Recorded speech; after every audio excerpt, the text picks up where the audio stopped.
এক দেশে এক রাজা ছিলেন। তিনি ছিলেন খুব বিলাসী এবং অহংকারী।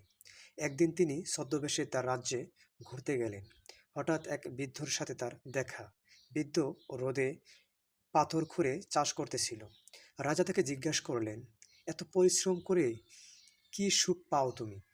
আর রাজার এই প্রশ্ন শুনে বৃদ্ধ হেসে উত্তর দিলেন, মহারাজ, মহারাজ, আমার যা আয় হয় তা আমি 4 ভাগ করি। 4 ভাগের 1 ভাগ দিয়ে আমি সংসার চালাই, 1 ভাগ দিয়ে আমি আমার ঋণ শোধ করি, 1 ভাগ দিয়ে আমি ভবিষ্যতের জন্য সঞ্চয় করি, আর 1 ভাগ আমি মানুষের সেবায় দান করি। রাজা অবাক হয়ে এর অর্থ জানতে চাইলেন। বৃদ্ধ রাজাকে সুন্দরভাবে বুঝিয়ে দিলেন। বৃদ্ধ বললেন, সংসার চালানো মানে হচ্ছে নিজে এবং তার স্ত্রীর খাবার জোগানো। ঋণ শোধ করার মানে হচ্ছে বৃদ্ধ মা বাবার সেবা করা, কারণ এই মা বাবারাই তাকে একটা সময় বড় করেছে।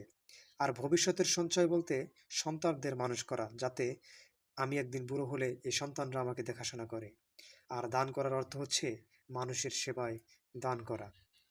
তখন রাজা তার ভুল বুঝতে পারলেন এবং রাজা বললেন যে আসলে এই ধন সম্পদ এবং সিংহাসনেই শেষ কথা নয়।